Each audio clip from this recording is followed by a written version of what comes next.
What's up, y'all? Andre, Big CEO, back again with another Garage Bible Talks, the YBM version. Y'all, let's get into it.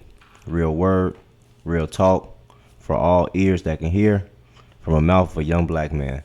Y'all, I read Mark 13, and in Mark 13, Jesus is talking to his disciples and us about two things. One, the destruction of the temple, and two, the end of the world. Uh, One of the main things he talked about when he was talking about the temple is just such a beautiful place, right? He's talking to somebody and he says, not one stone will be left on another. And what he's getting at is how beautiful and strong the temple is. And he's letting it be known that even that will be knocked down and destroyed. And he's just saying that don't be attached to anything that's so strong today because it will be disappearing, it will be gone. And I just thought that was powerful.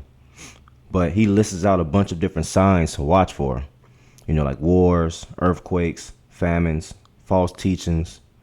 He calls all these different things the birth pains. So this is just pretty much signs to show that we're getting to that end of the world. This is obviously after Jesus have been on the cross and died. God has already sacrificed his son. So this is just during the times that we don't know about. This is just when Jesus will start to come back. But he also talks about following into him at all times, especially during the times when these signs are coming. We have all these fake people out here preaching the fake word. He says that you should follow him. You will be hated and even betrayed by family. But if you endure and stay strong, you'll be saved. And that's something we should be working on, period. Especially during easy times, because when that hard time come, it's going to be much harder to follow Jesus and follow God. So just kind of working on that now before we even get to those times. He also talks about what's called the abomination of desolation, which is when something evil stands in a position that it shouldn't be in.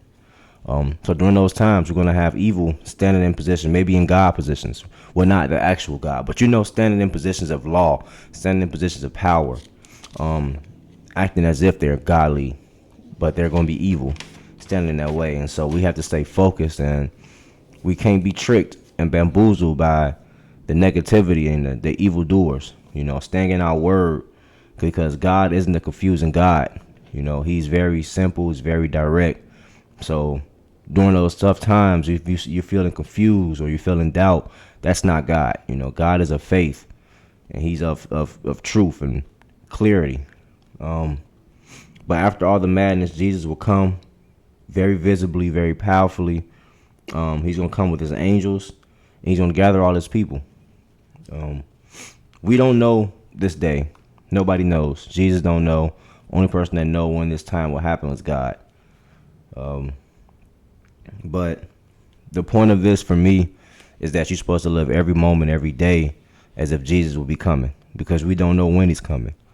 So you don't want to be out here doing something we shouldn't be doing, or, not focus spiritually, mentally when Jesus comes, right?